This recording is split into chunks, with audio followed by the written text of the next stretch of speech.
There's one question that keeps most men up at night, even if they'll never say it out loud. Why do women seem scared of us even when we mean no harm? You try to be the good guy. You work hard, stay loyal, keep your emotions in check. Yet somehow, she still pulls away. She still doubts. She still guards herself like love is a battlefield. It's confusing. It's frustrating. And if you've ever felt like no matter what you do, you can't make a woman feel truly safe with you, you're not alone. Because there's a quiet truth no one talks about. A hidden conversation happening in women's minds, whispered in bathrooms, group chats, and 2 a.m. heart-to-hearts. It's not about danger or violence.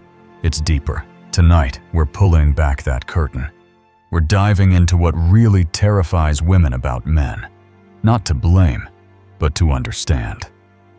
Because once you see these fears for what they are, you'll never look at modern relationships the same way again.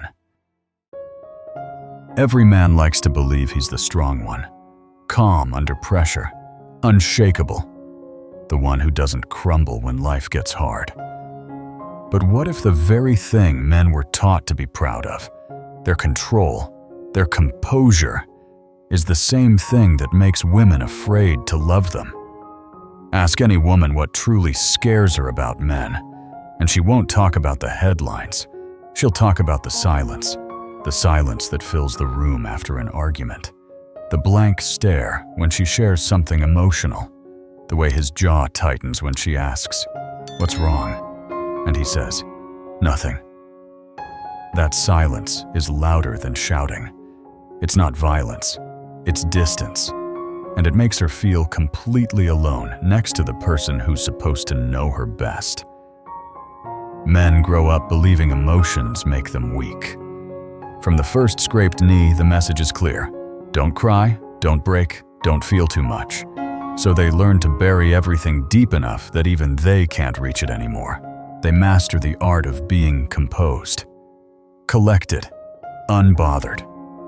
But what looks like strength on the outside often feels like rejection on the inside to the woman trying to love him. At first, she mistakes it for confidence. That steady, stoic calm draws her in. He seems dependable, safe, in control. But over time, the same stillness that once felt like strength starts to feel like a wall. She reaches for him emotionally and hits concrete. She starts to wonder if he even feels anything at all. I once spoke to a woman who said, "He was everything I thought I wanted. Grounded, certain. But 3 years later, I realized he wasn't strong. He was frozen. The only emotion he ever showed was anger. Everything else was locked behind a door I couldn't open." And that's what terrifies so many women. Not the man who yells, the man who never feels, the one who hides behind logic and control until the relationship starts to die quietly in the corner of the room. The tragedy is that most men aren't trying to hurt anyone. They're doing what the world taught them to do. Treat emotions like weaknesses that must be conquered. They believe being steady means being unreadable. They think silence equals strength. But women don't fear silence because they want drama. They fear it because it feels like indifference. It tells her, "You're here, but you're alone." This fear doesn't show up right away. It sneaks in later, after she's invested, after she's chosen him, after she's built a life around the version of him she thought she knew. That's when she starts to realize the difference between emotional control and emotional absence. That's when she learns that a man who never falls apart also never truly opens up. What women fear isn't weakness. It's disconnection disguised as strength. It's the man who can fix everything except the distance growing between them. The one who can build, provide, protect, but cannot say, "I'm scared too." And here's the deeper truth. Women don't want men to break down. They just want to know that behind the armor, there's still someone human. Someone who can feel, who can speak from the heart, who can be strong enough to stay open. Because when a man hides his heart to protect himself, he doesn't just lose access to pain, he loses access to love. And sooner or later, she stops trying to find him. Stay with me on this journey of understanding what real strength and connection look like. Hit subscribe, and let's keep exploring what it means to love with both courage and emotion. Because every story we uncover brings us closer to building relationships that feel safe, real, and deeply human.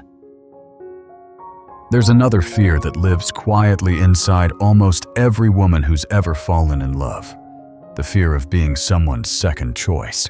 Not the one he dreamed about, but the one who showed up when he was finally ready.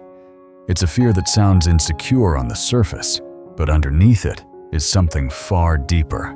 The terror of being loved out of convenience, not conviction. Every time she hears phrases like, "she's wife material," or "I guess it's time to settle down," it echoes that fear. Those words sound responsible, but they feel hollow.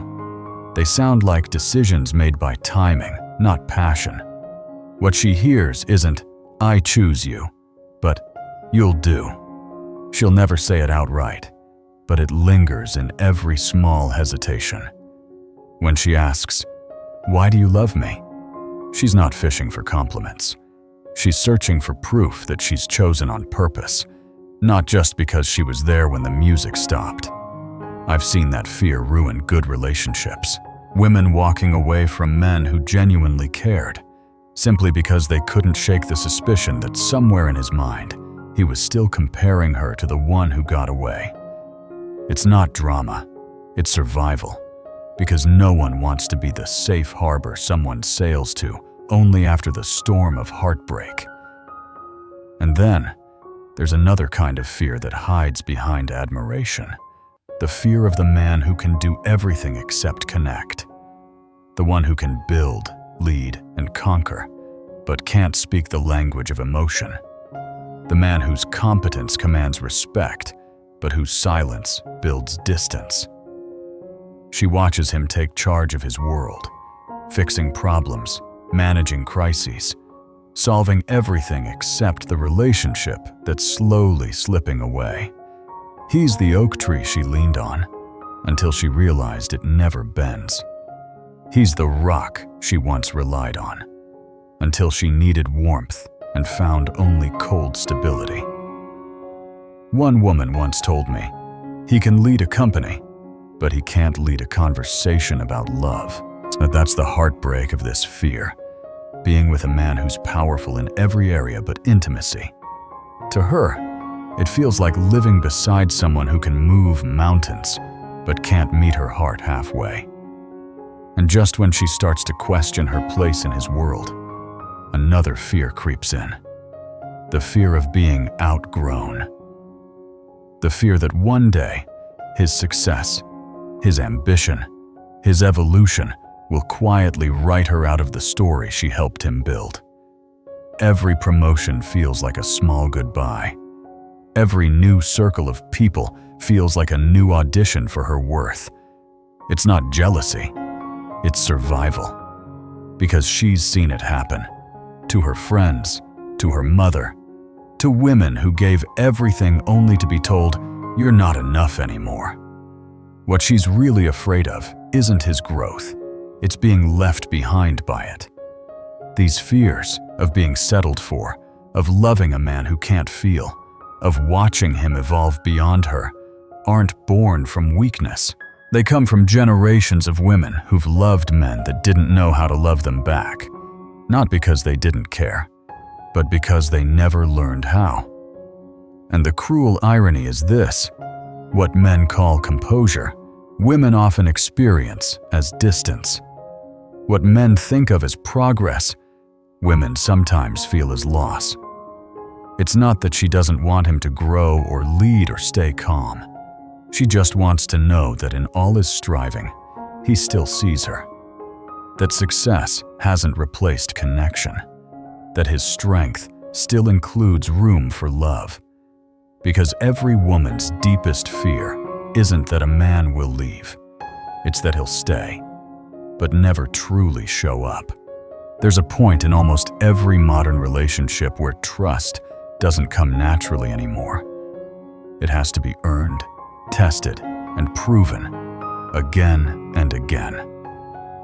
That's because one of the most paralyzing fears women carry today is this: not knowing who a man really is until it's too late.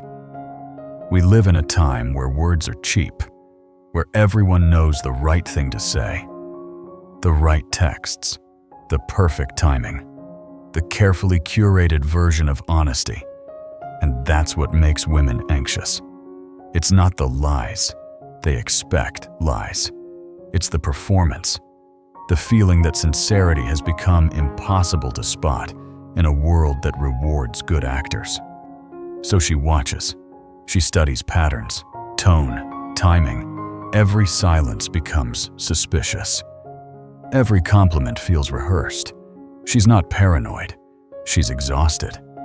Because trusting someone in this era feels like playing emotional Russian roulette. You never know which chamber holds betrayal. Then comes another fear, one that's harder to explain but easy to feel. The fear of disappearing into the relationship. The fear that loving him means losing herself. She wants to be close, but not consumed. To be part of his life, not absorbed by it. She's seen what happens when women become the background to a man's story. The way individuality dissolves into titles like his girlfriend, his wife, his kid's mom. And even though she craves intimacy, she's terrified of vanishing inside it. It's a delicate balance that men often mistake for independence, but it's really self-preservation. She doesn't want to lose her identity in the name of connection. She doesn't want to stop being her just because she started being ours. And still, another clock keeps ticking, a cruel one. The fear that while men get older and more distinguished, women get older and less desirable. Every year, society tells her she's running out of time, that she has to lock someone down before she expires, that her worth has a shelf life. This isn't vanity. It's survival in a culture that rewards youth in women and stability in men. She sees men her age dating younger, fresher, freer, and it confirms what the world has whispered all along. Her time is limited, so she rushes, not out of desperation, but out of fear that waiting too long will make her invisible. And even if she finds love, a ghost often comes with it. The ex, the one who left a mark he pretends isn't there, the one she's never met, but feels competing against in every conversation, every hesitation, every memory that doesn't belong to her. It's not jealousy. It's the fear that his heart still belongs somewhere else, that she's building a home on emotional land he's still renting to someone from his past. Add to that the impossible double standard of modern life. Be independent, but not intimidating. Be successful, but not emasculating. Be nurturing, but not needy. Be sexy, but not too sexual.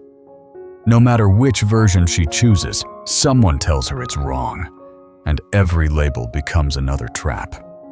These fears don't come from weakness.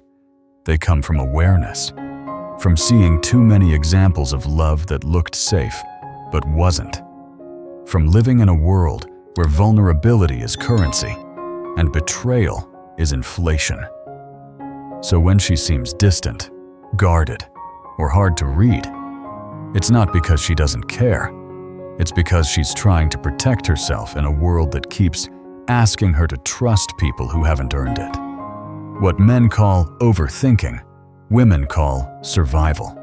Because for her, trusting wrong isn't just painful, it can be life-changing. Every fear has a root. It doesn't appear out of nowhere. It grows from something real, something lived, witnessed, or passed down. And if you trace these fears far enough, you find they're not irrational at all. They're logical reactions to patterns that keep repeating. The first root is experience. Almost every woman has lived through, or watched someone live through, the kind of love that slowly turned into survival. The kind where she gave everything, her patience, her care, her softness, only to be met with silence, neglect, or betrayal.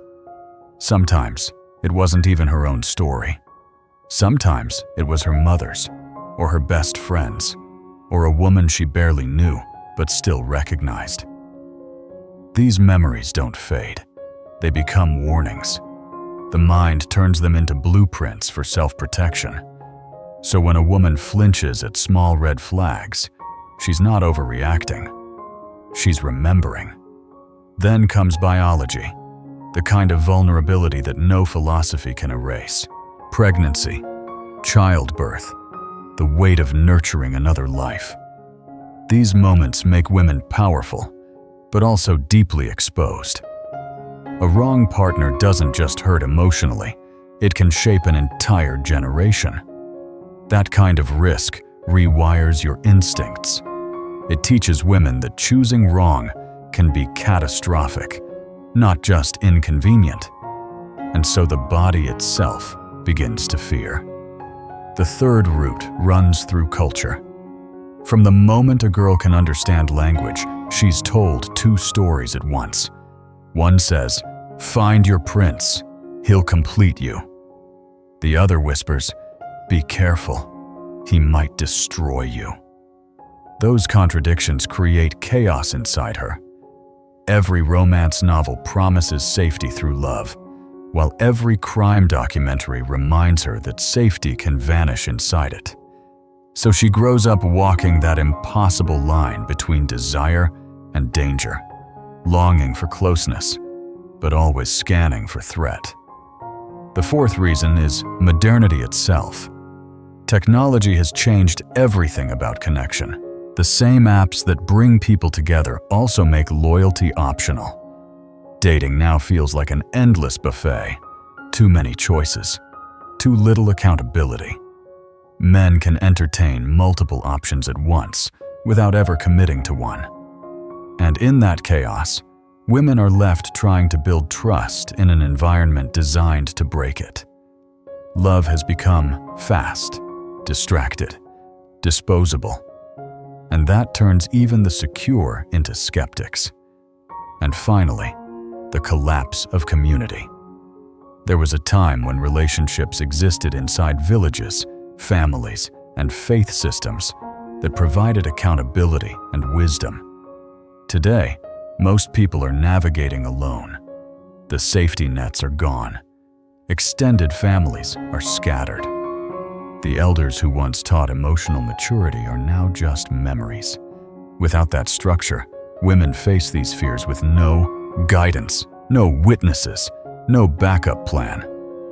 Isolation makes every risk feel bigger, every doubt louder. So when a woman hesitates to trust or guards herself more than she wants to, it's not because she's broken. It's because she's aware. These fears aren't flaws. They're adaptations. They're her body and a mind's way of saying, "I've seen how this story can end, and I won't let it happen again." That's the part men often miss. What looks like overthinking is usually self-preservation. What sounds like paranoia is pattern recognition. And if men could understand that, really understand it, they'd stop taking it personally and start taking it seriously. Because behind every guarded woman isn't someone impossible to love. There's someone who's just trying to make sure this time love doesn't cost her everything. Here's the truth most men never realize. Women's fears aren't personal attacks. They're not accusations or emotional games or attempts to control. They're survival mechanisms, built from generations of experience that taught women to stay alert, to read the small signs before the big heartbreak. when she asks questions that feel unnecessary, when she needs reassurance more than you think she should, when she gets quiet for reasons you don't understand. It's not drama. It's defense. What you're seeing isn't paranoia. It's her trying to feel safe in a world that's told her, over and over, that safety can vanish without warning. So when a man meets a woman's fears with patience instead of ego, everything changes. Because she doesn't need perfection. She needs consistency. She needs evidence that this time, the story might end differently. The man who gets this, the one who chooses to see fear as information instead of insult, becomes powerful in a way most men never learn. Not power over her, power with her. The kind of power that builds trust instead of control. When a woman pulls away, don't chase her with words. Show her with behavior. Keep showing up. Be emotionally available without losing your center. Let her see that your strength includes empathy, not the absence of it. That you can stay grounded and still open. That you can lead without silencing. Because the moment she senses your emotions are safe, safe to witness, safe to share, her defenses start to fall.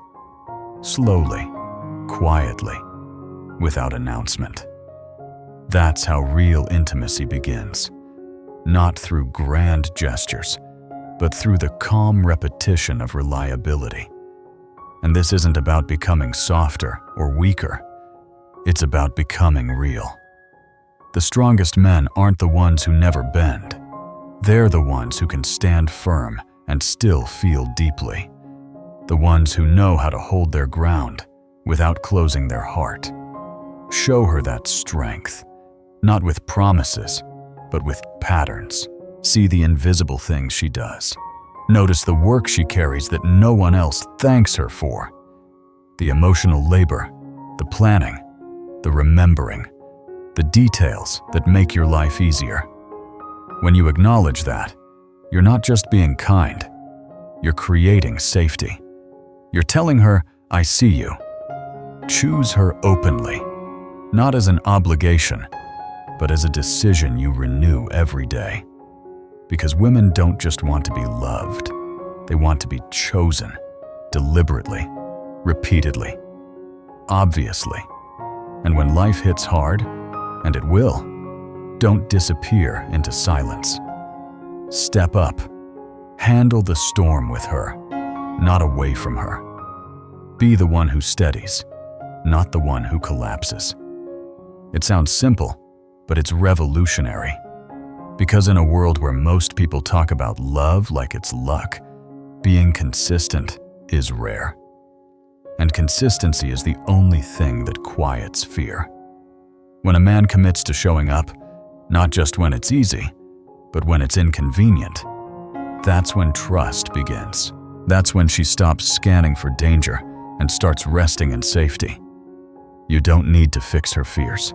You just need to understand them. Because once she feels safe, she stops protecting herself from you and finally starts loving you freely. For women, these fears are real. They're valid, but they can't be the ones driving the wheel forever. Because if fear keeps steering, love never arrives. Yes, the threats exist. Yes, caution matters. But there's a difference between being aware and being ruled by what hurt you. Paranoia builds walls so high that even the right person can't climb them. And those walls don't just block danger, they block connection. Not every confident man is emotionally unavailable. Not every quiet moment means disinterest. Not every ambitious partner will outgrow you. Sometimes, fear whispers lies that sound like wisdom. Sometimes, self-protection becomes self-sabotage. Sometimes, what feels like safety is just isolation wearing armor. The real power isn't in pretending fear doesn't exist. It's in understanding it, seeing it clearly, knowing where it came from, and deciding that it doesn't get to define what comes next. Fear should be a teacher, not a ruler. A counselor, not a commander. Because here's the truth underneath it all. These fears only exist where love has meaning. Women don't fear men they don't care about. They fear what love can do, how much it can change, how much it can hurt, how much it can take. The closer she gets, the more she risks. The more she loves, the more she fears. That's the paradox. The deeper the intimacy, the higher the stakes. But love has never been about eliminating risk. It's about choosing the right one. Choosing the person whose character makes the leap feel worth it. Because there's no such thing as perfect safety, only consistent proof that you're safe here. And that's what the best men understand. They don't promise certainty. They offer reliability. They show up again and again until evidence replaces anxiety. They don't fix fear with words. They quiet it with consistency. That's how modern love survives. Not through fantasy, but through honesty. Not through endless options, but through intentional choice. It's not about erasing fear. It's about creating enough trust for both people to live with it. Because the strongest relationships aren't the ones without fear. They're the ones where fear is seen, named, and handled together. Where a woman feels safe enough to say, "This scares me," and a man listens instead of defending. Where both sides realize vulnerability isn't weakness, it's the doorway to depth. The world keeps changing. Technology, expectations, the speed of everything. But what hasn't changed is this: love still demands courage. Emotional courage. The willingness to show up raw, imperfect, and real. For women, that courage means trusting again, even when the world gave them reasons not to. For men, it means meeting that trust with proof, not promises. And when that happens, something powerful unfolds. The fear that once created distance becomes the very reason they grow closer. Because when a man truly understands a woman's fears and chooses to protect her peace, not her comfort, something sacred shifts. The threat becomes the protector. The feared becomes the trusted. The danger becomes the home. And in that transformation, love finally feels safe. Not because it's perfect, but because it's real. So here's the question every man should ask himself. Will you be the reason she builds more walls, or the reason she finally puts them down? Because when you choose the latter, you don't just change how she loves. You change what she believes love can be. Every great conversation about love starts with understanding, not blame. So before you scroll away, take a second to be part of that change. Subscribe to this channel so you don't miss the next deep dive into the psychology of modern relationships. Share this video with someone who needs to hear it, a friend, a partner, anyone still trying to figure love out in this chaotic world. And drop a comment below. Tell me what resonated, what challenged you, what made you think twice. Because every honest story you share helps us all learn how to love and be loved a little better.